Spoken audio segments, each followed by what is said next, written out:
আসুন দেখি দুইটি উপাদান দিয়ে আমি কিভাবে আমার গ্যাসের চুলাটা পরিষ্কার করছি। আমি প্রথমে বেকিং সোডা, যেটাকে বাংলায় বলে খাবার সোডা, এই খাবার সোডা একটু মিশিয়ে দিলাম চুলার উপরে, যেখানে বেশি ময়লা হয়েছে আর কি। তারপরে এখানে ভিনেগার দিয়ে দিলাম।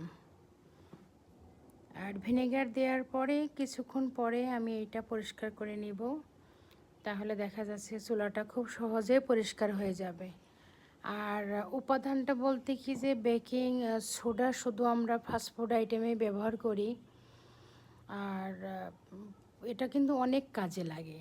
যেটা আমি এখন চুলা পরিষ্কার করতেছি, আর বেসিনের ভিতরে আমি যে ময়লাগুলো বিভিন্ন চুল বা ময়লা আটকে যায় পানি, তো বেসিনটাও কিন্তু 2-1 চামচ দিয়ে ভিনেগার দিলে কিন্তু বেসিনটা অনেক পরিষ্কার হয়ে যায়। আবার মাঝে মাঝে আমরা রান্না করি সিঙ্কের নিচে যে ইয়া থাকে ওইগুলা, পানির পাইপের ভিতরে যদি আমরা গরম পানি আর বেকিং সোডা আর ভিনেগার দেই, তাহলে ওটাও তো কিন্তু দ্রুত পানি পাস হয়ে যায়। তো আসুন আমরা জানি যে কিভাবে আমাদের এই জিনিসগুলো ব্যবহার করতে হবে। দেখেন আমি অল্প সময়ের ভিতরেই, মাত্র 2-1 মিনিটেই কিন্তু আমার একটা চুলা পরিষ্কার হয়ে গেল। আমি এখন এটা ক্লিন করতেছি এবং পরিষ্কার পানি দিয়ে এটা ধুয়ে নিচ্ছি।